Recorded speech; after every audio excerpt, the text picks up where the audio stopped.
maestra o doctorante Laura me invitó a este conversatorio y yo pienso que es muy importante poder compartir, debatir, pensar y sobre todo en una línea tan interesante como es poder, sujeto político y pensamiento crítico, ¿no? Creo que son ciertos significantes fundamentales que pueden permitir ayudar a develar y a develarnos frente a una realidad tan compleja como es la latinoamericana, ¿no? Eh, Laura yo la conozco a partir de sus trabajos de tesis doctoral, que es muy interesante, que trabaja toda una línea que tiene que ver con el feminismo, con la mujer y que tiene que ver con la conciencia histórica. Conozco algunos de sus trabajos que ha desarrollado en la universidad y también en su experiencia concreta como docente y me parece que es un espacio de posibilidades muy interesante, ¿no? Bueno, yo soy un profesor de historia de base, con posgrado en estudios internacionales, en algo de ciencia política y interculturalidad. Digamos que mi foco central tiene que ver con historia, memoria, sujeto y con formación docente, que son preocupaciones que tengo porque creo que son fundamentales y se relacionan directamente con estos problemas que ustedes están planteando, ¿sí? El problema del poder, del sujeto político y del pensamiento. Eso podría decirlo. Conozco su hermosa ciudad, he estado en Medellín también en actividades juntamente que hemos compartido con Laura de seminarios y por tanto es muy interesante para mí poder compartir con ustedes porque siempre nos enriquece con los otros, con las otras. Esa es mi presentación. Gracias, profe Carlos. Pues yo creería que para empezar este conversatorio, yo empezaría con esta primera pregunta frente a lo que, para que desde su experiencia usted nos compartiera y es, ¿cuál es esa mirada latinoamericana que usted le da a la noción de sujeto y sujeto político? Y cuál sería esa impronta que debe tener un maestro latinoamericano para de verdad, no sé si está bien de pronto citar la pregunta, pero develarse como sujeto político, ¿no? Sí, yo creo que me parece que es interesante lo que tú planteas y yo lo vería desde el siguiente viaje, es decir, primero, cuando hablamos de sujeto político, con anterioridad al sujeto político está el sujeto social. ¿Por qué? Porque el sujeto social es, o sujeta a sujeto, hombres, mujeres, todes. El sujeto social es aquello, sujeto social es aquel que está en relación con otros. Es decir, es parte de comunidad en distintos niveles, la comunidad familia, comunidad barrio, comunidad población, comunidad municipio, comunidad ciudad, estado, región, nación, en fin. Hay una concatenación permanente que nos hace estar en relación con otro en distintas dimensiones. Por tanto, y antes de ser sujeto social, cuando estamos en relación con otro, diría también que de cierta manera en nuestra subjetividad se instala algo que es fundamental, que somos sujetos de deseo. Es decir, somos personas que construimos una arquitectura de deseo que tiene que ver casi con una pulsión del querer hacer, construir, y que nos mueve, nos impulsa a hacer algo. Y ese hacer algo son muchas cosas, son variados, bien polisémicos, bien diversos. Y entonces yo diría que esa construcción del sujeto político pasa primero por un sujeto de deseo, de construir, que también tiene que ver con suelos, tiene que ver con la relación que establece con el otro, tiene que ver con la familia, con la comunidad, en fin. Tiene que ver en su forma cómo se relaciona con los otros y tiene que ver con su participación en la toma de decisiones. Y ahí es donde aparece el sujeto político, ¿no? Y el sujeto político es aquel que podríamos decir que tal vez tiene conciencia de que puede participar en toma de decisiones. Y la toma de decisiones es un proceso que implica la posibilidad de conocer el espacio y las relaciones de poder que se establecen, porque la política, su objetivo fundamental es el problema del poder. Entonces, en eso tenemos que ser claros. Cuando hay un partido político, lo que hace es buscar una mirada, una perspectiva para llegar al poder. ¿Con qué? Con un proyecto. Y ese proyecto también es un proyecto de deseo, es decir, es un proyecto de vida, de construcción. Entonces, cuando hablamos de sujeto político, se está escuchando, ¿verdad? A veces cuando uno está, ¿sí? Sí, se está ¿Escuchan bien? escuchando muy bien, se está escuchando Ah, bien, perfecto, perfecto. perfecto. Pregunto porque, Sí, sí, estamos escuchando. perfecto, muchas gracias. Sí, señor, perfecto, gracias. Excelente. Entonces, cuando el sujeto político toma conciencia que participa de la toma de decisiones, está tomando conciencia de una realidad que la convierte en algo aprehensible, que la toma, es decir, me pongo de acuerdo con un grupo de ciudadanos, de compañeros de curso, de profesores de la universidad, y tomamos una decisión para representar ante otra autoridad, ante otro organismo, una decisión o un proyecto. Decía que el partido político lo que hace es plantear un proyecto de transformación que tiene un proyecto de deseo, porque hay un proyecto de la buena vida, tal vez, y muchas veces hay que tener presente, y eso es muy interesante, no perder la perspectiva, porque finalmente el sujeto político, cómo es capaz de develar la realidad, va a definir de cómo la conoce, cómo la comprende y cómo la interviene. Porque no podría intervenir esa realidad si no tiene un conocimiento de que hay una dimensión económica que define ciertas relaciones de poder y estructura. Hoy día, ustedes bien saben que la política está muy relacionada con los negocios o que los negocios están ejerciendo una gran influencia sobre lo político y en los últimos 40 años en América Latina hemos visto una disminución del Estado-Nación y un aumento del poder de las transnacionales que han ejercido una fuerte influencia en la toma de decisiones internas de los gobiernos, que son decisiones de orden político, pero que tienen ciertas matrices económicas que las definen. En este sentido, también hay que ver que ahí hay una dimensión política, porque hay movimientos políticos, participación de ideas y también una dimensión cultural, es decir, hay una forma de pensarnos, de habitar las sociedades, la cultura en términos de formas relacionales y la dimensión social. Entonces, claro, cuando pensamos en sujeto político, que toma conciencia de la realidad que lo envuelve para participar de la toma de decisiones y representar intereses personales que están relacionados con otros, puede construir y gestionar una influencia en el proceso de toma de decisiones junto a otros actores. Por ejemplo, organizaciones estudiantiles secundarias, organizaciones estudiantiles universitarias o organizaciones de profesores, cuando están organizados y constituyen un campo de fuerza organizado, son capaces de transformar o plantear demandas a la realidad. Entonces ahí tenemos lo que es un sujeto de deseo, un sujeto social que está en relación con otro en comunidad en distintos niveles, un sujeto político que participa de la toma de decisiones o que quiere participar de la toma de decisiones, ya sea en el micro o macroespacio, y un sujeto histórico. Yo diría que el sujeto histórico no puede quedar ausente y está implícito en el carácter del sujeto político. Por tanto, la línea que ustedes plantean, poder, sujeto político y pensamiento crítico está muy bien cohesionado. ¿Por qué? Porque justamente el sujeto político en este sentido y en este significante no está absorbiendo la idea del sujeto histórico. ¿Por qué? Porque cuando se constituye en sujeto político, se constituye también en sujeto histórico, porque está transformando o quiere transformar la realidad, porque puede estar en un estado potencial o en un estado latente en el cual se está moviendo.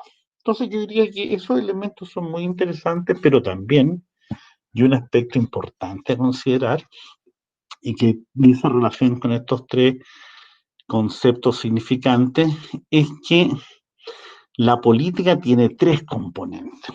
Y eso es fundamental tenerlos muy presentes. No porque la política, o sea, obviamente es un arte o doctrina o opinión referente al estado de la situación, de los gobiernos, la cosa pública, en fin. Sabemos que lo político es normativo, ¿no? Pero también es fundamental tener presente que la política tiene tres componentes fundamentales. Uno, el poder. Dos, la soberanía. Y tres, el derecho. ¿Por qué señalo esto? Porque cuando nos planteamos el problema del poder, el poder no cae en el vacío, cae en una sociedad estructurada. Y el poder tiene que ver con el derecho, porque el poder es la organización de un grupo que de cierta manera logra generar un campo de fuerza para la toma del poder en el ámbito legislativo, en el ámbito del ejecutivo, en el ámbito de un ministerio como puede ser educación, salud, hacienda, economía, que es el gobierno, ¿no? Y que va a permear una política educativa, un currículum educativo, políticas sociales, políticas deportivas, etcétera, etcétera, etcétera, que van a llegar al barrio o a la población o a la villa. Por tanto, vamos a estar siendo parte de la existencia de ese proceso. En segundo lugar, el poder define un sistema relacional. El poder puede ser legítimo o ilegítimo, ¿no? Pero también otro componente, para no detenerme en ese, fundamental es el derecho.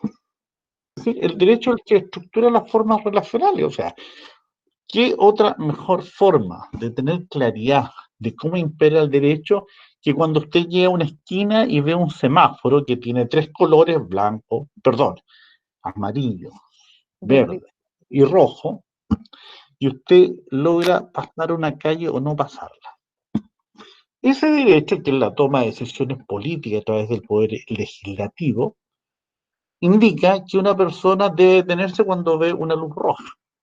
Si usted pasa cuando es la luz roja y pasa un auto y lo atropella, hay atenuantes para la persona que lo atropelló. Pero si hay luz verde, hay agravantes. Ahí está imperando el derecho y la forma en que la sociedad se puso de acuerdo para que eso funcionara así. Entonces, el derecho establece, es el pasado instalado en el presente que hace que defina las formas legales en que nos relacionamos y vivimos jurídicamente. Pongo otro ejemplo. Su tarjeta de identificación nacional es el vínculo que tiene usted con el Estado. Es decir, es lo único que lo vincula. Usted puede decir, yo nací acá, allá, pero donde sea, usted es una persona en función que tiene un número y una identidad en términos jurídicos legales. Y un tercer elemento es la soberanía. La soberanía es finalmente la forma en que la sociedad y el pueblo le da el poder a aquellos que lo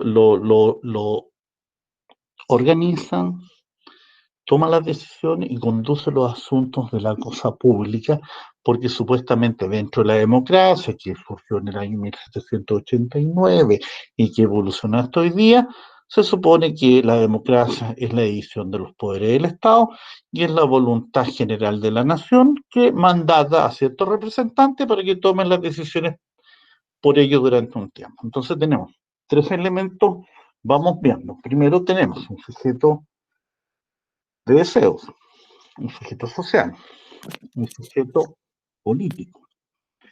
El sujeto político, por tanto, al sujeto histórico, al participar en lo político, está en el sujeto histórico. Luego tenemos relaciones políticas sociales, en las cuales hay una estructura. Los componentes de la política son el poder, el derecho y la soberanía. Y otro aspecto, esto como introducción para ir viendo estos tres conceptos, cómo tienen una trama altamente compleja en la sociedad. Y el tercer elemento diría el proceso de adopción de decisiones. ¿Por qué menciono esto? ¿De qué, Carlos? De adopción de decisiones. Ok.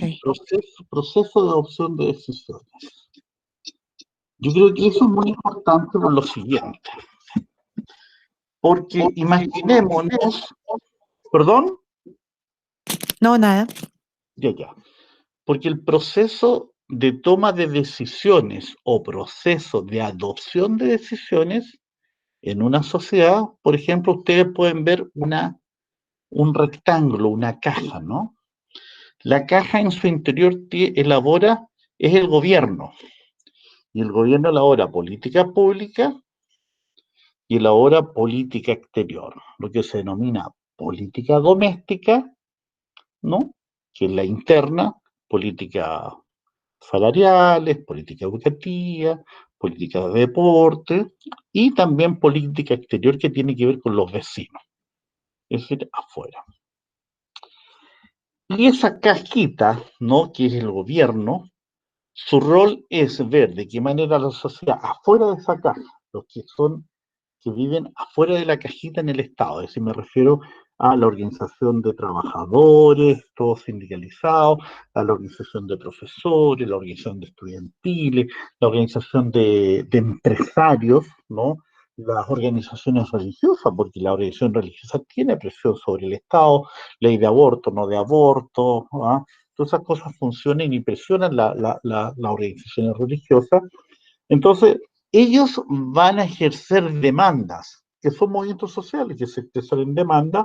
¿El Estado qué hace? Las toma, las analiza, las canaliza y terminan en una política pública. Por ejemplo, los estudiantes dicen queremos más gratuidad, queremos que no nos cobren tan caro, hacen un gran movimiento, salen a la calle, y el Estado ¿qué dice? Tenemos un problema, debemos resolverlo, queremos o no queremos resolverlo primero. Responde o no responde a nuestra política. Y dice ya, bueno, entonces a través del Ministerio de Educación y Hacienda tenemos que ver, generar recursos para disminuir costos. Estoy haciendo un ejemplo, ¿no?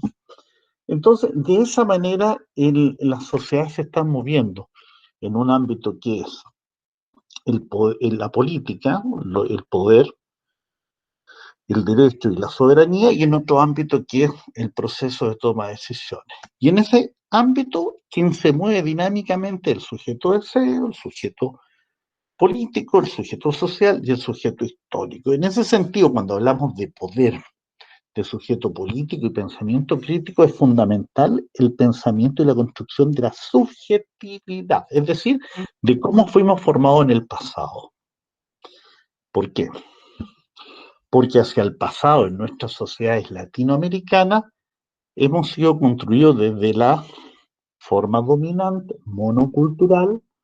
Nosotros tenemos algunos ángulos de conocimiento, no miramos todo el espectro, porque nos enseñaron algunas cosas y no otras, y con una intencionalidad, porque el currículum finalmente es una selección. Entonces nosotros cuando trabajamos con estudiantes o profesores en formación, maestra en formación, educadora en formación, trabajamos interviniendo el futuro porque son ellos quienes van a ir a distintas escuelas y van a poder aportar a la formación de los estudiantes. Si ese profesor en formación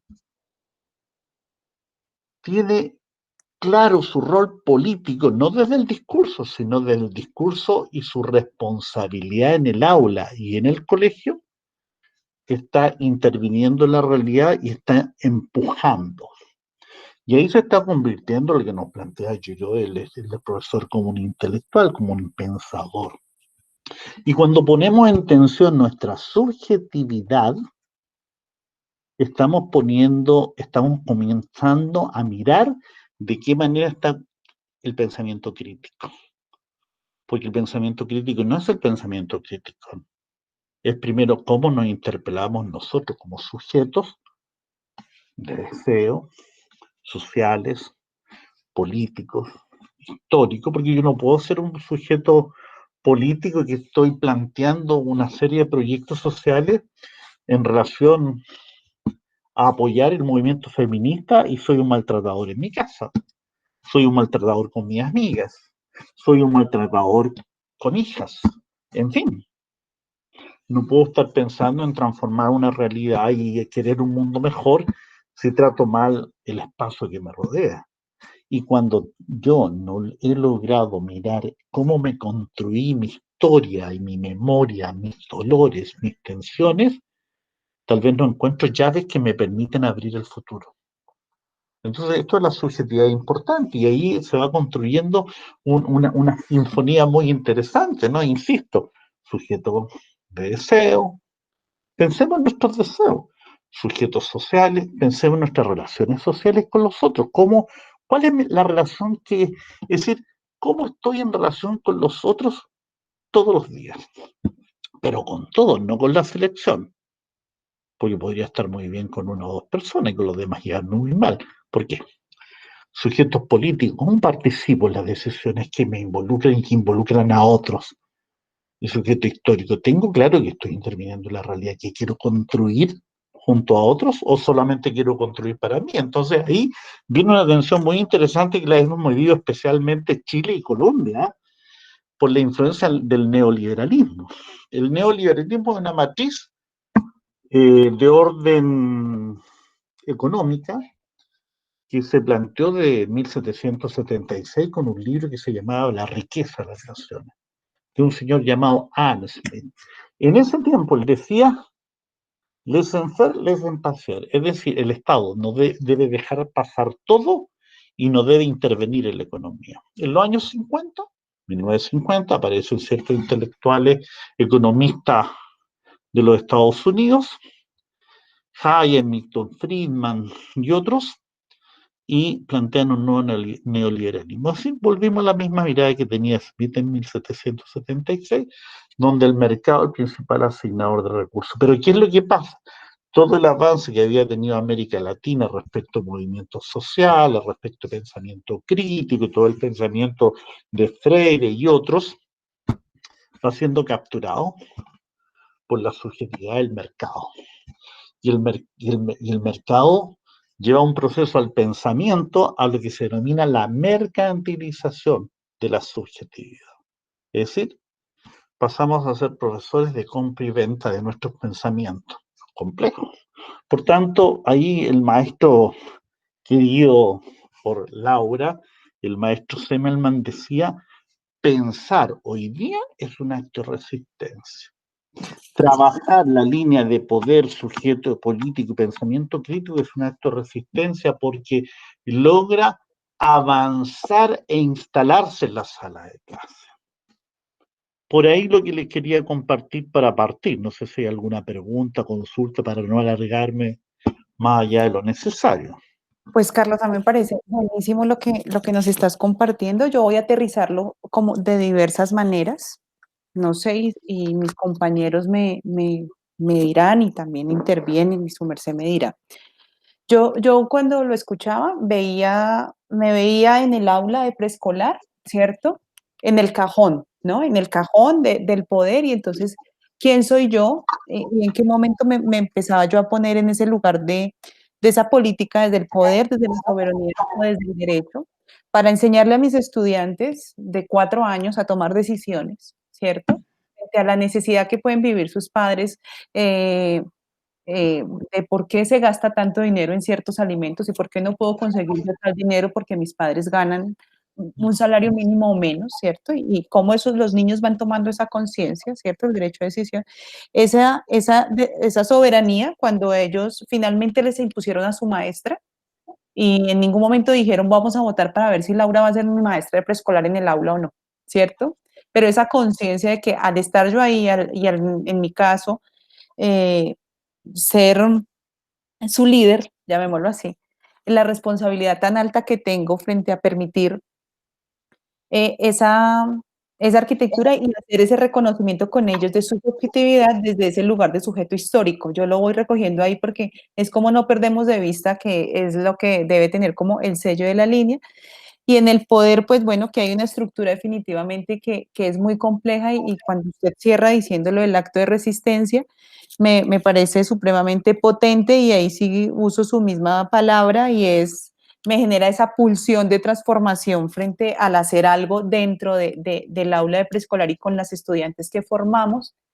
Yo lo llamaría en palabras muy populares, así como pellizcarlas y decirles, viejas, por favor, hagan un cambio de chip rápido, porque no podemos seguir en esta mercantilización y uso nuevamente también su palabra porque es real, seguramente me veo ahí que hace parte mucho de mis críticas y de lo que yo quisiera que nosotros como equipo fuéramos transformando, porque es ver claro, que nuestras estudiantes tienen una serie de falencias académicas en la visión de mundo, ¿cierto? Por lo mismo que usted dice cuando nos expone lo de subjetividad, y es que desde esas formas dominantes en que hemos sido educados los latinoamericanos, el ángulo de mirada de nosotros ha sido uno solo, o sea, nosotros no hemos tenido la capacidad de mirar desde los europeos, desde los europeos de todos los lugares, no desde España solamente, ¿no? Que todavía sigue un racismo terrible y una cantidad de situaciones anquilosadas allí,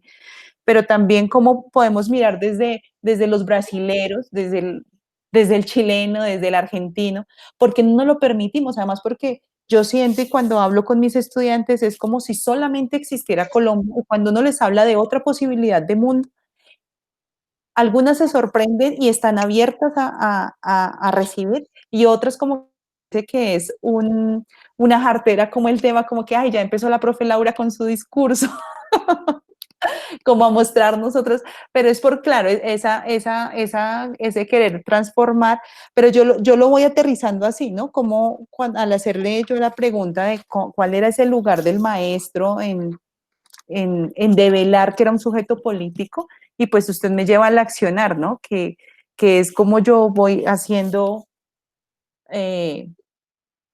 tangible mis pensamientos, lo que uno diría, no, son utopías y seguramente no se va a lograr, y que desde aquí es lograr de verdad vivir y comprender estas teorías. Yo lo interpretaría así, no sé, mis compañeros, ahí pueden tomarte la palabra. Bueno, yo a partir de lo que estaba diciendo el compañero, también hacía todo un ejercicio de reflexión, trataba de vincular esas ideas con las prácticas que vivimos con nuestros estudiantes y también frente a la realidad de nuestro contexto político, nuestro contexto eh, como país. De cierta manera, los colombianos, Carlos, creo que pasamos por un proceso en este momento que algunos psicólogos llamarían desesperanza aprendida, porque vemos que la política en nuestro país es tan compleja y está tan mal dirigida que pensamos en algunos momentos que es poco lo que se puede hacer y no nos alcanzamos muchas veces a reconocer como sujeto político. En ese sentido, muchas veces, y por lo menos el abstencionismo que hay en nuestro país, que es tan alto, la falta de cultura política, que todavía lleva a que en algunas zonas del país la compra del voto sea algo muy común y prácticamente esté bien visto, lleva a que todavía no tenemos ese grado de conciencia propio del pensamiento crítico, que nos lleva a reconocernos como sujeto político y como sujeto político también autorregular nuestra conducta política.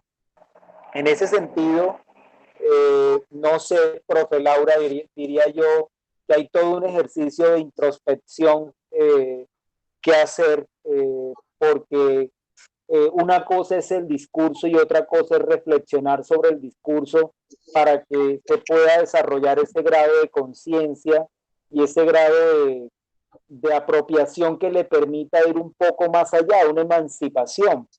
En ese sentido, pensaría que un primer punto es el reconocerse como sujeto político, el que nuestros estudiantes, si bien están en una zona vulnerable, eso no quiere decir que de igual manera no ejercen un rol político y que desde el aula de igual manera ellas están formando y no solamente están formando a los chicos, sino que ellas desde el aula, desde ese microcontexto que es el aula, también tiene un poder político. Por otro lado, está todo ese ejercicio a partir de la introspección para desarrollar la autorregulación y desde esa autorregulación cómo yo puedo en determinado momento ejercer mi rol político que realmente permitan cambiar ciertas prácticas de mi contexto y por qué no de mi país. Claro, claro. Sí, a mí me gustaría agregar lo siguiente, puedo, ¿verdad? Que los problemas que tienen ustedes son similares a los que tenemos nosotros, solamente que tienen otras formas. Es decir, América Latina vive situaciones similares en términos políticos, económicos, culturales. Y yo creo que lo que tú estás diciendo es fundamental. El problema para que el estudiante universitario, el profesor o maestra en formación, se convierta en sujeta política y tenga conciencia de su potencialidad, hay que romper un punto que de hecho seguramente lo hacen, eh, que es que hay un sistema escolarizado que tiene que ver con la educación antes de la universidad, que muchas veces se mantiene en la universidad, es decir, hay una escolarización del sistema universitario en la forma en que se trata al estudiante, porque al estudiante se le trata como un consumidor de conocimiento, pero no como un sujeto en potencia y desarrollo que va a cobrar significado y se puede convertir o se va a convertir en un sujeto político e histórico, ¿no? Y por tanto ahí hay ciertas realidades que tienen que ver también con el poder, que se relacionan con la forma en que vehiculizamos nuestro pensamiento al comunicarlo al otro. Y ahí muchas veces se encuentra la subalternidad cuando digo, no, no, esto era así. No, usted se equivocó, esto no está bien. A ver, veamos. Usted aquí cometió un error acá, acá. Es siempre una connotación negativa que tiene, que busca y que tiene una forma de negación y que tiene inferiorización y que es complejo, porque es la forma en que se estructuran las sociedades. Entonces, en la medida de lo que tú planteabas, Luis, tiene que ver también con esto, que lo que tú señalas, es decir, el problema de cómo nuestros estudiantes a nivel de la Carlos, universidad se yo convierten en te haría, sujetos estudiantes. Dime. yo te haría de pronto una interpelación ahí y no sé qué dirían mis compañeras también docentes. Yo puedo llegar a plantear aquí una hipótesis un poco atrevida y es que la misma perversidad del sistema lleva a que prácticamente el pensamiento crítico no ha pasado de la teoría a la práctica, porque uno mira los proyectos educativos institucionales y en la mayoría de los proyectos educativos institucionales se habla del desarrollo del pensamiento crítico o de la lectura crítica. Bueno, está lo crítico en alguna parte de esos documentos, pero el sistema, si bien la Ley General de Educación del año 94, producto del mismo movimiento pedagógico, llevó a unos espacios para construcción de currículo, para construcción de PEI. Posteriormente, el mismo Estado fue legislando, fue a través del ministerio, expidiendo lineamiento, estándares que volvieron a centrar el trabajo del docente en la preocupación por los contenidos y no por el desarrollo del pensamiento. Y hoy vemos todavía una cantidad de compañeros preocupados porque hay que trabajar toda una cantidad de temas, porque lo importante es que el estudiante aprenda esos temas más allá del desarrollo de unas habilidades que le permitan ir, perdóname el término, más allá de esa información. ¿Esto para qué me va a servir? ¿Esto cómo yo lo puedo ver en mi contexto? Entonces, en ese sentido, todavía nuestras prácticas pedagógicas y la misma lógica del sistema nos está llevando a perpetuar una escuela que no ha salido del conductismo, una escuela que no ha salido de prácticas tradicionales y donde ese ejercicio del pensamiento, ese ejercicio de la crítica realmente poco se da. E incluso cuando se da, tiende a ser objeto de censura. Y eso es más grave aún. Sí, yo me uno a Carlos, me uno bueno, a Luis Juan Carlos en la medida que por más de que suene como aterrador y que me diga, no, eso jamás pasa, sí pasa, ¿sí? Y Claro. además, cuando le ponemos sobre la mesa a nuestras estudiantes eh, cosas que irrumpen su zona de confort frente al pensamiento de lo que se ha venido haciendo en el aula o en sus vidas tradicionales, cuando las ponemos a pensar o en su propia historia de vida, por momentos la retrae, porque es como, ¿y ahora qué respondo? Si lo que se tenía que responder era esto. ¿sí? Claro. Y también pasa con nosotros los docentes, entonces a veces uno también con los compañeros, que eso lo hablábamos en otro grupo, sucede y es que generan unas críticas muy fuertes cuando la estudiante no responde a lo que él solicita. Entonces ese ejercicio del poder sobre el estudiante y cómo hacemos para que nosotros como docentes que formamos formadores, ¿sí? Futuros formadores, les permitamos de verdad ese desarrollo del pensamiento crítico, ¿sí? Que sea un lugar cuestionador. Eso sí, estoy Disculpa, totalmente, sí, Jenny. yo pues escuchando lo que ustedes están hablando y dándole un hilo conductor, opino y pienso que lo que hablaba el profe Carlos en cuestión de la subjetividad, ¿sí? En cómo también como docentes a veces desconocemos cómo esas estudiantes o esos estudiantes fueron formados. Entonces también como para completar un poco lo que dicen mis compañeros, cómo pienso que socialmente hablando, cómo estamos afectando todo el proceso político desde la concepción del poder, de la soberanía y desde el derecho, desde solo la toma de decisiones.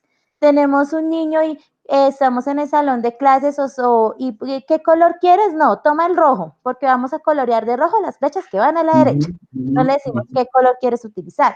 Si Sí, somos madres de familia, igual. Entonces, como desde el solo hecho de ejercer o darle a la otra persona ese derecho de tomar decisiones, lo estamos afectando.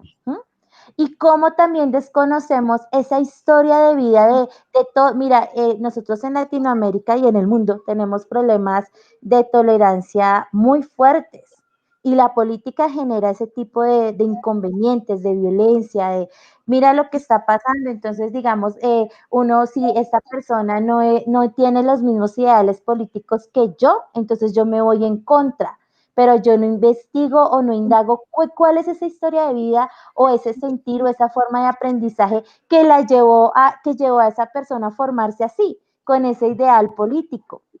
Entonces pienso que son, o sea, sí, efectivamente son cuestiones sociales muy fuertes, lo que decía el profe Luis Juan Carlos, también es muy cierto. Recordemos que estamos en unas instituciones de control, la iglesia, el colegio, la misma universidad, lamentablemente, en el contexto que estamos viviendo, son instituciones de control que buscan formar para.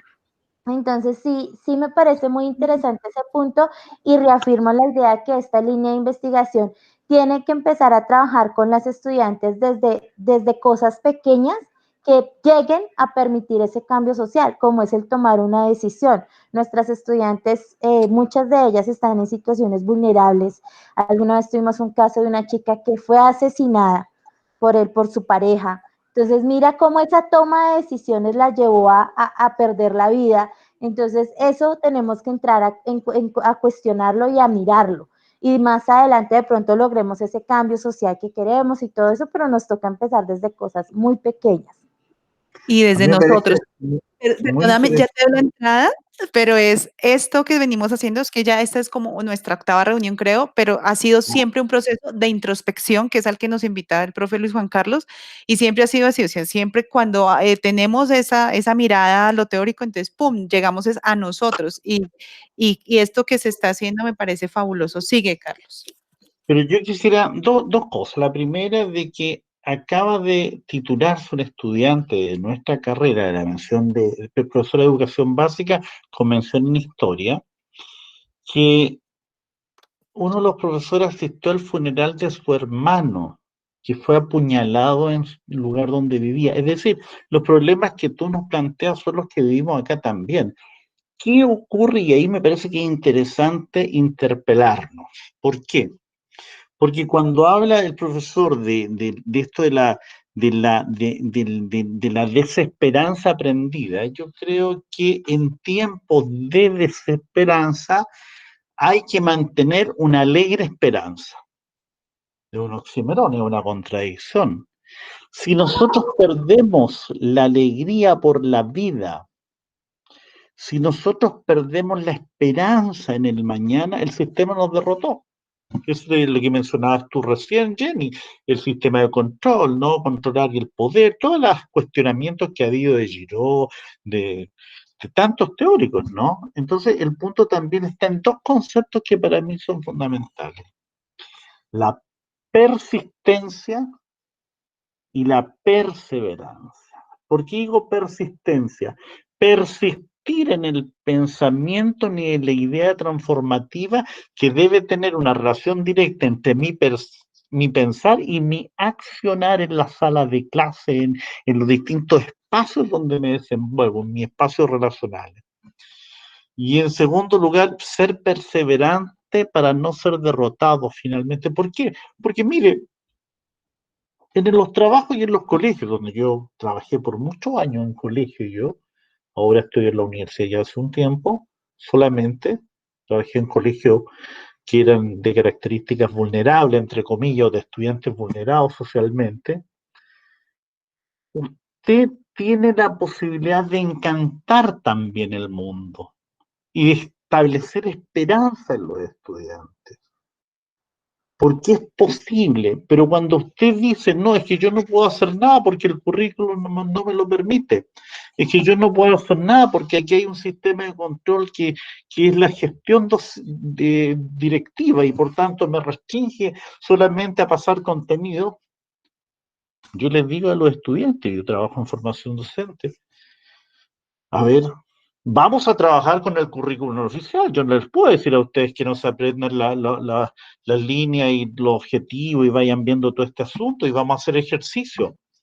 Pero el sentido y el para qué y el por qué y el cómo, ustedes van a darle ese sentido y ustedes van a construir espacios donde permiten fortalecer la conciencia histórica, el sujeto histórico, porque hay un punto también que es relevante. Hoy día nos encontramos, y eso tiene que ver con el poder, en democracias de baja intensidad. ¿Por qué son democracias de baja intensidad? Porque el poder político es de la élite estructurado a niveles de gobierno en América Latina en términos generales, está relacionado con el dinero y con la élite económica.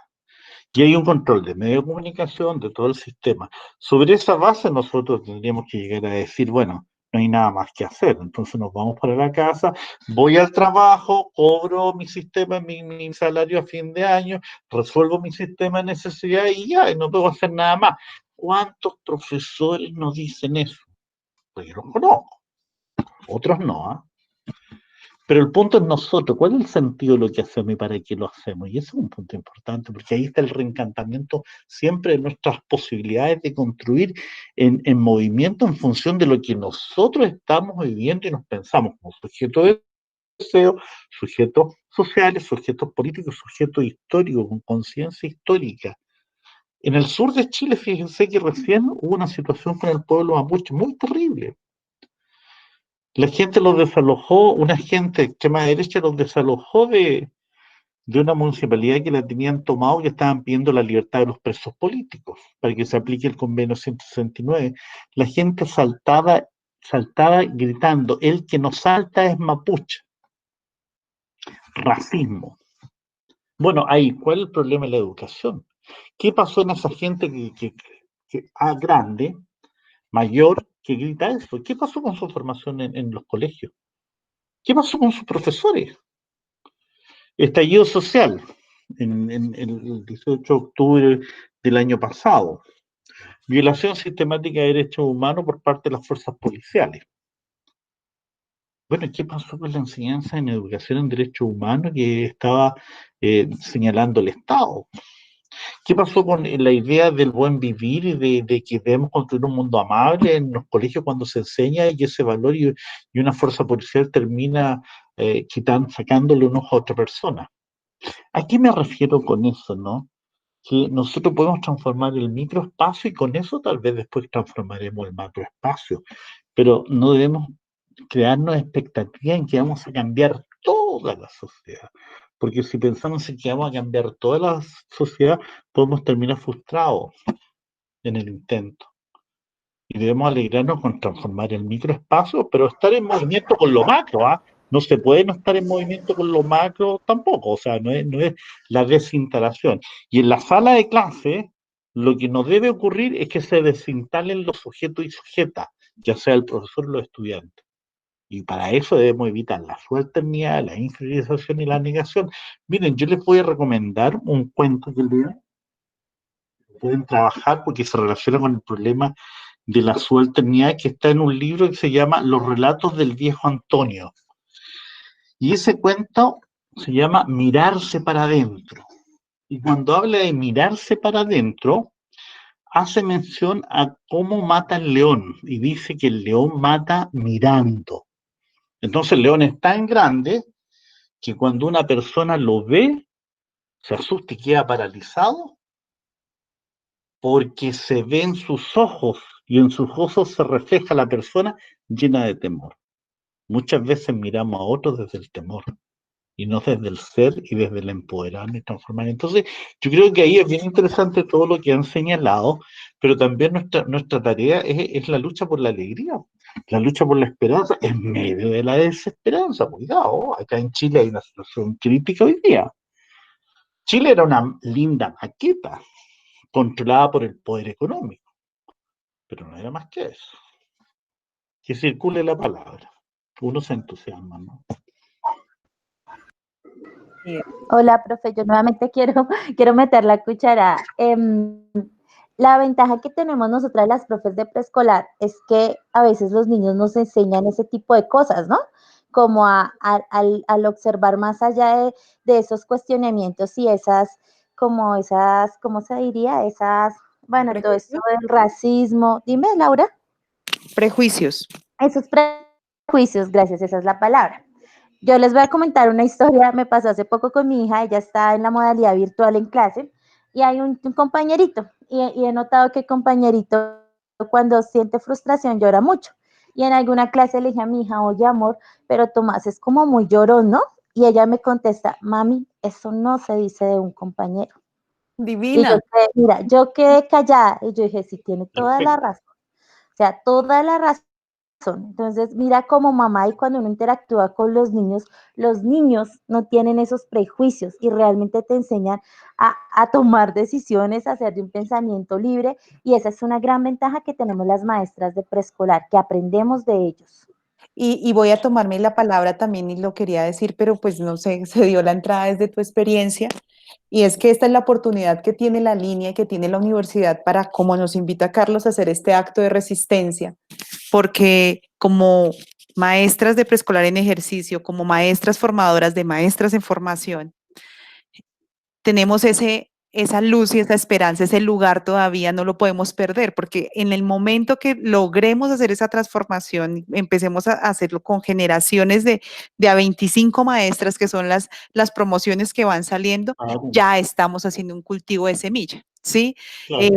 Ya estamos haciendo un germinado de lenteja, digo yo, porque esas lentejas crecen muy rápido, a mí me fascina esa mirada, porque es desde que lo hagamos con ese amor, con esa pasión, de verdad que yo les invito a cada uno de mis compañeros a imprimirle y a mis estudiantes de semillero, es porque con los niños de verdad sí está la transformación de esa sociedad, no con esa mirada o esa frase de cajón del futuro, sino porque son el presente y como ellos merecen un presente respetuoso, un presente de verdad con posibilidad de futuro, porque a veces esos presentes que nos muestran son sin futuro y es como ahorita salió acá, no sé si allá también esté en Chile, y es los ninis, si ni estudias ni trabajas, te invitamos a tal cosa, es la nueva como un lema que sacó el Ministerio de Educación y el SENA para invitarlos a estudiar y a formarse, y yo decía, pero es que llegamos a tal nivel de desesperanza que no queremos formarnos cuando de pronto mis motivadores, que eran mis maestros, fueron tan buenos, de verdad, fueron tan buenos, que ellos siempre demostraron que en la educación era la posibilidad que tenía de transformar el mundo y la posibilidad de que mi mundo fuera mejor, diferente y de que además fuera incluyente, porque pues bueno, si nos vamos a historias de vida, uno podría acá quedarse miles de horas para como tú dices, rotar la palabra, pero es eso, es que de verdad en esta línea, si lo vemos con esa pasión desde ahí y nos pensamos es que esto va a llegar finalmente, es a niños y niñas desde la gestación a los 6 años, ¿sí? Es una mirada de 0 a siempre que desde ahí es que nosotros aportamos a la transformación de esa sociedad en la que tanto desdeñamos. No sé, ahí también roto la palabra. De todas formas, profe, de todas maneras yo creo importante partir del ejercicio, del reconocimiento y la dimensión que se tiene, del reconocimiento del maestro como sujeto político y del desarrollo del pensamiento crítico en él, para que él en su práctica pedagógica, hablo en este caso de las estudiantes, lo puedan implementar, lo puedan direccionar y puedan fomentar ese tipo de pensamiento en sus estudiantes, porque también uno logra apreciar con los estudiantes que ellos no logran ver el pensamiento crítico más allá del discurso. Y lo digo porque yo he tenido la experiencia, las niñas de mi semillero, profesor Carlos, son niñas que vienen trabajando un proyecto sobre pedagogías para el desarrollo del pensamiento crítico en la educación infantil. Y en el momento, hemos hecho algunos simulacros, y a mí me ha llamado poderosamente la atención cuando las estudiantes de otros grupos, ellas resaltan que qué llamativo eso de poder desarrollar el pensamiento crítico, qué llamativo esas estrategias que se pueden utilizar, e incluso algunas plantean, pero realmente se puede trabajar ese tipo de pensamiento en el aula.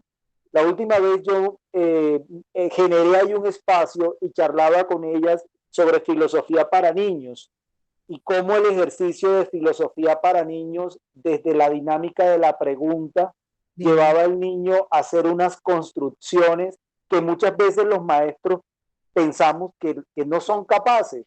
Sí, él no va a hacer una elaboración conceptual al nivel de un niño de secundaria, pero en el nivel de desarrollo cognitivo que tiene el niño con sus realidades, ya él puede hacer unos ejercicios de reflexión, de indagación, de pregunta, de cuestionamiento, que son supremamente valiosos.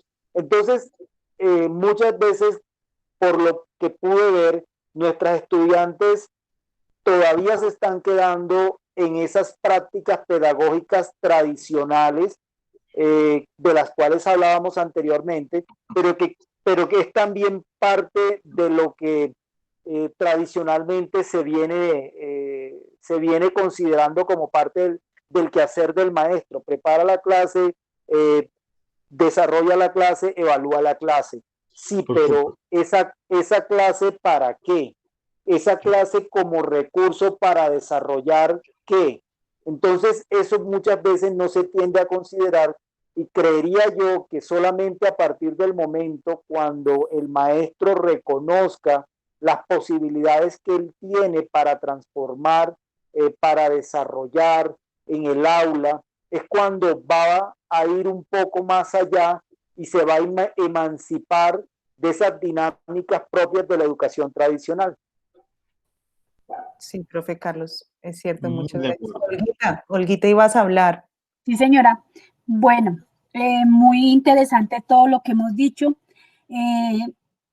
Mis años de experiencia son 26 en aula, en los cuales he vivido en varios estratos, donde hay mucho, estrato 6, 8, hasta estrato -0. Ah, eso solo existe aquí en Colombia, ¿no, Carlos? Lo de los estratos. Perdón que te interrumpa ahora. No te preocupes. Entonces, es una visión muy fuerte y muy grande y una emoción poder dar fe de los avances de los niños en cada una de sus estratos, porque aquí es importante el estrato para el estudio. Entonces, cuando usted trabajaba en un estrato 8, los regalos, las joyas, se sentía uno, la verdad, como la muchacha al servicio. Porque si usted le dan, entonces voy a trabajar, mi papá la atiende, mi papá, si usted no me trata, si usted me hace, no les interesaba aprender, si no importa es el dinero, infortunadamente. Y en el estrato -0 es el valor más grande. Me pegaban, con todo el respeto, me pegaban moquitos, piojos, me llevaban una chocolatina o un pedazo de pan y eso eran los sagrados más grandes y ellos tenían más satisfacciones para aprender y más disposición.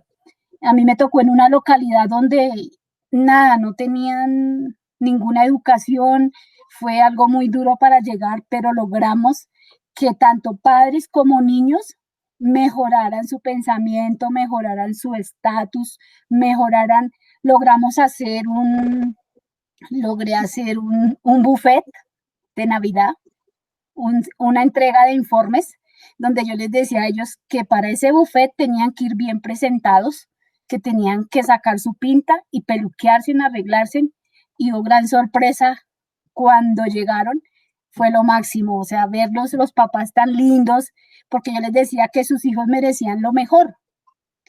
Y los niños fabulosos, no hubo entrega de informes formal, sino mientras íbamos comiendo, íbamos cantando novenas, íbamos entregando informes.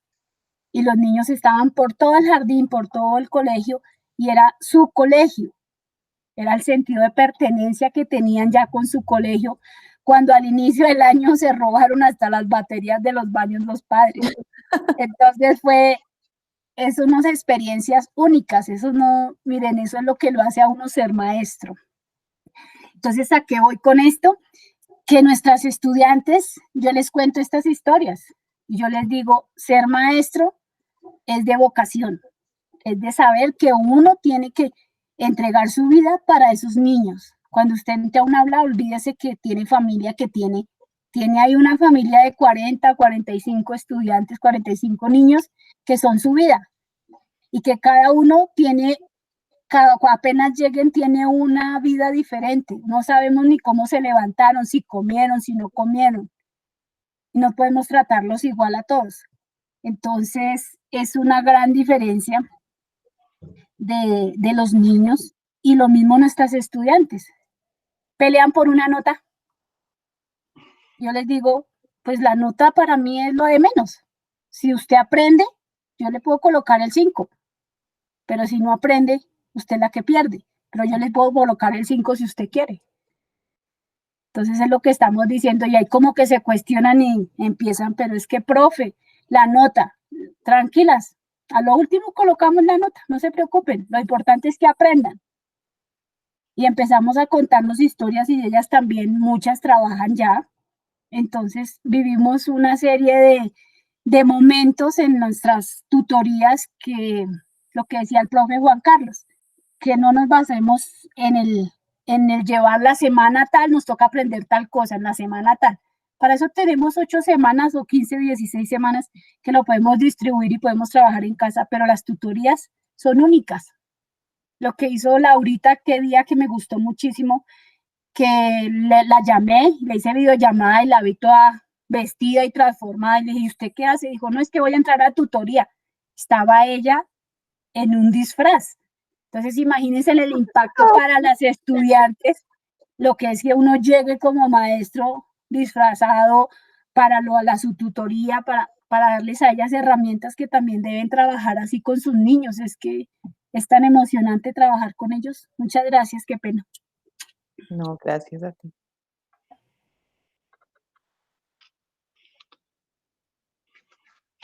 A mí me parece que el trabajo del pensamiento crítico es un aspecto muy relevante por la experiencia que hemos tenido en América Latina, porque además muchas veces se ha confundido el pensamiento crítico, y si en las que tengo 4 cosas, se ha confundido el pensamiento crítico con esto de analizar un par de textos y tener una opinión. Y yo creo que el pensamiento crítico tiene que ver con el sujeto y la construcción de conocimiento, sujeto-sujeta. Tiene que ver con ese sujeto de deseo, sujeto político, sujeto social, sujeto histórico, que es capaz de ubicar lo que está conociendo, lo que quiere trabajar como parte de opciones de su vida. Es decir, esta es mi opción de vida, y por tanto, en el ámbito de la educación me interesa establecer una relación con la realidad que me permita tener sentido, y siempre estarme preguntando el para qué, como dice usted, el profesor, ¿para qué la clase?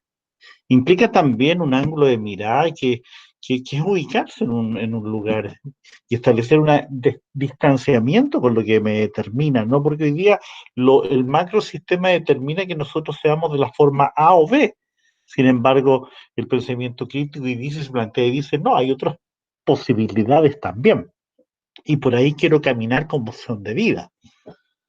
Y finalmente, de una u otra manera, concebir la realidad como una constelación de sentido y de ámbitos posibles de vivir y estar viviendo en una relación constante con una conciencia que me permite mirar y mirarnos, develar y develarnos, pero a su vez como entender que hoy día hay una situación en la cual ser sujeto, sujeta en esta realidad es una tensión, porque una de dos, o quedamos reducidos a ser un profesor que solo pasa la materia y el contenido, o estamos potenciando el espacio de trabajo donde nos estamos instalando, estamos tratando de darle un sentido transformador desde el microespacio y desde la institución educativa, porque muchas veces nosotros al interior de la educación, con esta línea, por ejemplo, de poder sujeto político y pensamiento crítico, estamos ampliando el horizonte de posibilidades al interior de las universidades, nuestras formas de ver y mirar la realidad y construir conocimientos junto a los otros,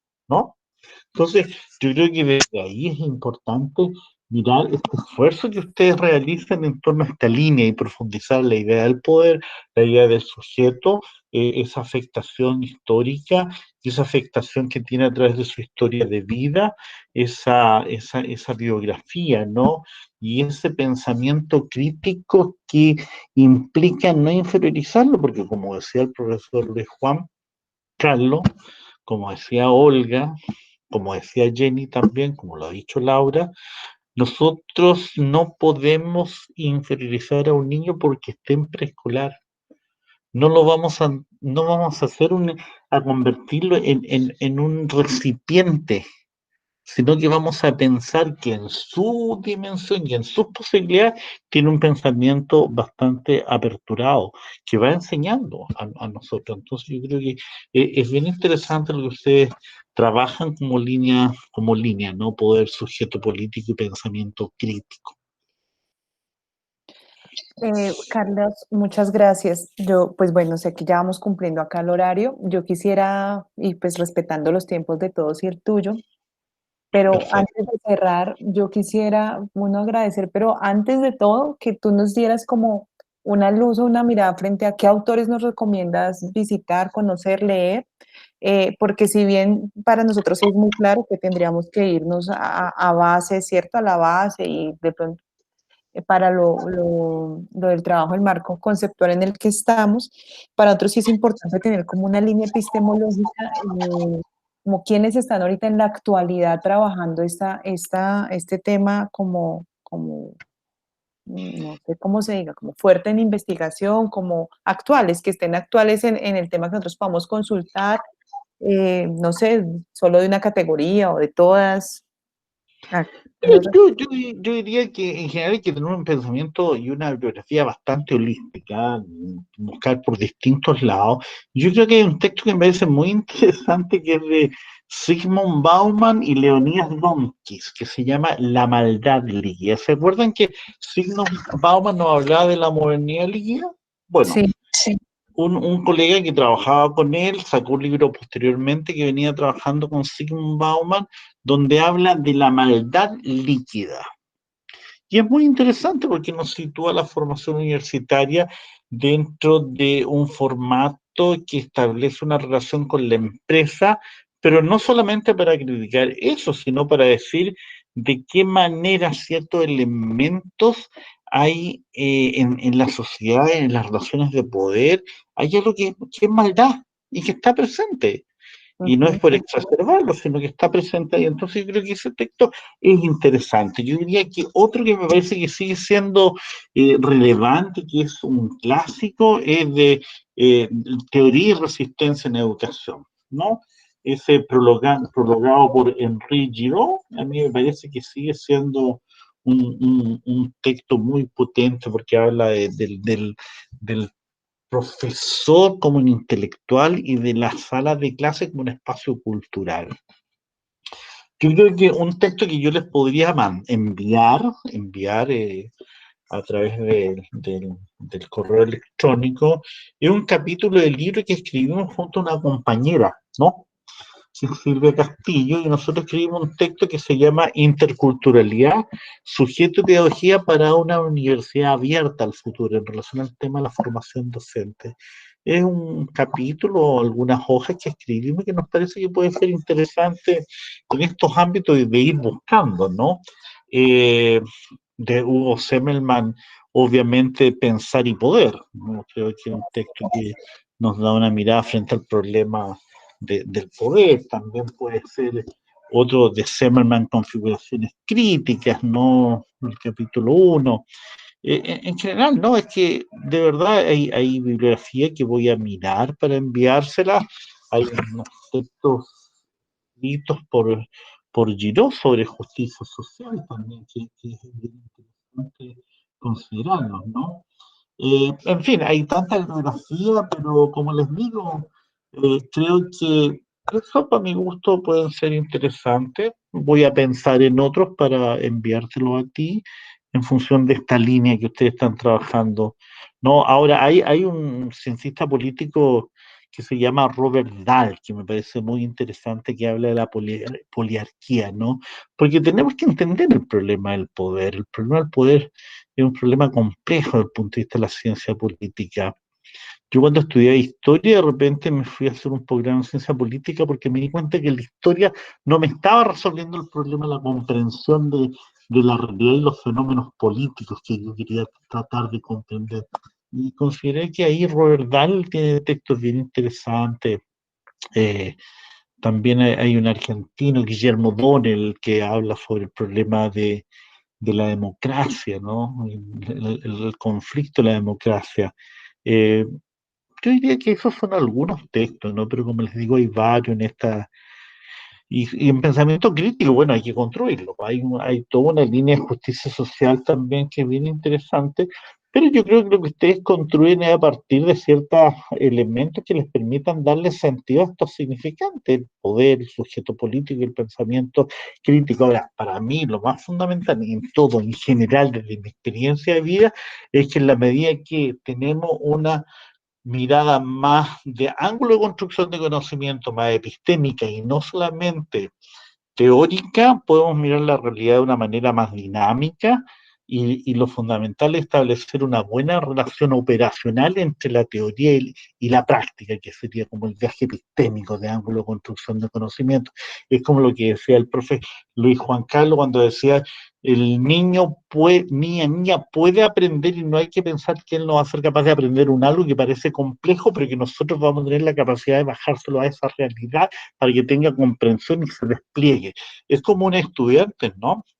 Hicieron un trabajo de multicausalidad histórica para primero básico, o sea, primer año de primaria. Y un niño de 6 años debía comprender lo que era lo político, lo económico, lo social y lo cultural. Se llamaba multicausalidad de los procesos históricos. Debía aproximarse a eso, tratar de tener una comprensión. Y lo hicieron excelentemente. Bueno, eso puedo recomendarle, pero seguimos conversando, Laura, y te voy enviando alguna idea o cosas que se me ocurran en el camino. Tú sabes que esto va fluyendo de a poco. Carlos, muchas gracias. Claro que sí, no te escapas. Esta no va a ser la única reunión de encuentro. Ya quedas acá comprometido con nosotros. De verdad, muchas gracias por cada uno de los aportes. Sé que todos nos vamos pues nutridos, con cuestionamientos, con intereses también para indagar pues en eso que hoy hemos conversado, con esas pulsiones. A mí esa palabra como me ha gustado siempre cuando Sí, la ¿verdad? Entonces, de verdad te agradezco mucho, agradezco a cada uno de mis compañeros, a las estudiantes que nos hayan acompañado, porque sé que fue un espacio muy nutrido. No sé si algún compañero tiene otra aporte para el cierre, cómo nos vamos de este encuentro. No, muchas gracias, agradeciéndole de verdad su ¿qué? Su participación con nosotras y por brindar su espacio. Y las niñas, a ver, queremos escucharlas, Lisette, Patricia. Cuéntenos cómo vieron, cómo se sintieron. porque se van a ir cerradita la boca, no, tampoco, niñas. Eso Don es Carlos quiere escucharlas. Buenas noches, mis profes. Me ¿Cómo está, mi pareció niña? muy bien, sí señora, gracias a Dios. Me pareció muy excelente la charla pues que nos dio, porque sí, hay cosas que uno pues a medida que va pasando el tiempo va aprendiendo, que uno se ha dicho en la docencia, pero hay cosas que uno no le pasa, se le pasan por alto, como lo que decía la profe Olguita del estrato también es muy, yo lo viví también. He dictado en colegios en el norte y he dictado en colegios aquí en Cazuca, donde se ve también mucho lo del estrato y valoran más los de estrato bajo que los de alto. Entonces me pareció muy, muy importante la charla que tuvimos. Gracias. Muchas gracias. ¿Y Lisset? Bueno, Lisset le apetece. Ah, no, mentira, sí va a hablar. Hola, Lisset, ¿cómo estás? Hola, buenas noches. Bueno, agradecerles primero que todo, pues a la profe Laura por permitirnos hacer parte de esta charla con ustedes. Para nosotras es para mi hermana y para mí que está conmigo, pero por mi parte es gratificante, digamos, escucharlos y saber qué piensan, cómo piensan, y ya quisiera, digamos, que todo lo que se habló en esta charla se me quedara guardado, pero sé que gran parte así será. Y muchísimas gracias por lo que nos aportan y a lo que nos inspiran a hacer cada día. es un proceso, pero que se animen a estar ya es muy, muy plausible y muy alegre para nosotros. A mí me encanta ver estudiantes en estos procesos. Profe Laura, profe Carlos, muchas gracias. Realmente el espacio fue muy agradable. Me gustó mucho la manera en que el profe nos simplificó los conceptos, darnos cuenta que no habíamos mencionado por ahí el concepto de soberanía y que él vino y nos dijo, ese es un concepto clave dentro de esto. Nosotras no lo habíamos concebido hasta el momento. El hacer este diálogo de saberes realmente nutre a nivel profesional. Ya está el diálogo, ahora nos falta sentarnos a escribir. Pero muchísimas gracias por este espacio. Muy buenas noches. Isabel Muñoz no me había presentado, llegué un poquito tarde, me disculpo, pero yo quisiera cambiar una palabra, Laura. Maestro Carlos, buenas noches, qué gusto conocerlo. Hola. Quisiera cambiar de la palabra resistencia por resiliencia, no sé, se los dejo. Yo la Y agregaré. también me queda otra palabra. No la Me queda cambio. otra palabra. Debemos como honrarnos, ¿no? Cuando yo honro mi persona y honro la persona y honro los procesos y honro el ser, me estoy dando la posibilidad de crecer. Y creo que este es un espacio súper maravilloso por eso. Tenemos un revuelto, yo por lo menos hablo por mí, un revuelto de una cantidad de cosas de querer hacer muchas cosas, ¿no? Y cuando ya vamos aterrizando y aterrizándonos en la propuesta que debemos hacer, es bien interesante y te estaremos contando ese proceso, profe Carlos. Bienvenido, Luis Juan Carlos, también. Niñas, qué chévere tenerlas acá. Gracias, Isa. Profe Luis Juan Carlos, ibas a conversarnos. Pues yo iba a hacer una propuesta y era que frente a algunos documentos que estaba llegando a proponer el profe Carlos, seleccionáramos uno y nos diéramos a la tarea de leer y luego sentarnos a discutir el documento, hacer un ejercicio de círculo de lectura y de reflexión como equipo. No sé, si quieren podemos, me parece interesante el de maldad líquida, el primero que él señalaba. No sé, claro, yo sé que todos estamos con tiempos muy cortos, pero sería interesante en este momento ir un poco más allá y poder darle cuerpo conceptual, teórico a todo este ejercicio y propongo eso, tomar textos y comenzar a leer y reunirnos a discutir desde los textos ir construyendo. Sí, sí, yo estoy de acuerdo con el libro, lo conseguimos totalmente virtual en PDF. Carlos, ¿tú sabes? No lo sé, es posible, no lo sé.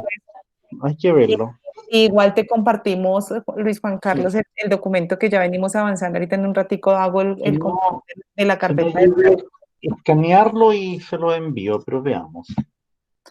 Bueno, pero pues ya todos dimos acá, tuvimos como el tótem de la palabra y que en eso también quiero que se conviertan estos encuentros de línea, ¿no? En estos círculos donde estamos haciendo un proceso reflexivo, porque pues en la exposición anterior ante todos nuestros compañeros yo era muy enfática siempre y dije, estamos en un proceso de reflexión, ¿cierto? Porque partimos siempre de crear unos marcos teóricos súper elaborados, pero donde no pensamos y donde el sujeto se pierde. Y hablamos de sujeto, ¿sí? Hablamos de Claro. sujeto, de sujeto político, pero nos perdemos y hablamos desde acá de un montón de teóricos que ya hablaron, pero nosotros, ¿cómo vivimos esto? Y por eso me parece tan importante que esto se llame círculos de reflexión, así como para mí todo se ha llamado, pues no sé, eso se ha ido impregnando a partir de la formación que he ido adquiriendo y pues agradecerles a todos, a todas por su sentir, por expresar su sentir, pensar y muchas gracias.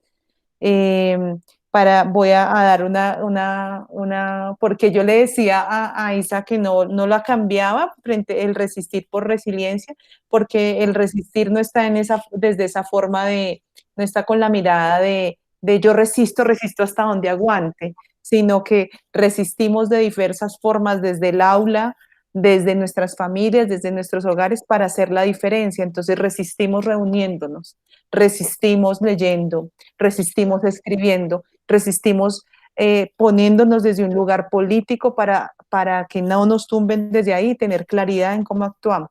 Y somos resilientes en la medida que al atravesar, y la agrego la palabra resiliencia, en la medida que atravesamos por procesos duros que cada uno hemos compartido y sabremos cada uno también en nuestra historia, pero que a pesar de haber estado bajo tanta presión, hemos salido con una transformación, ¿cierto? Hemos salido iguales, pero no los mismos, que es de pronto mi distancia con el concepto de la física, ¿no? Porque con la resiliencia yo tengo ese distanciamiento, pero es ese, o sea, nos oprimieron tanto, dijo Freire, que salimos distintos, pero iguales. Y yo quisiera agregar una cosita chiquitita de resistencia. La resistencia tiene que ver con lo establecido, y lo establecido es aquello que no nos permite colocar en movimiento nuestra creatividad. En ese sentido, resistir. Vale. Muchas gracias. Yo los abrazo desde acá a todos, que los acompaño amablemente, que tengan una linda noche y muchas gracias a cada uno de ustedes. Carlos, Gracias, Laura. Gracias, Olga. Muchísimas Gracias, gracias. nuestro próximo Feliz invitado, noche, muchas gracias. yo les Gracias, Patricia. nuestro hora. Gracias. Gracias, Gracias, Jenny. Chao. gracias, Gracias, profe. Isabel. Está Que muy estén bien. muy bien. Bueno, Todas Dios los las bendiga. estudiantes. Gracias. Nos estamos viendo. Muchas gracias. Buenas noches.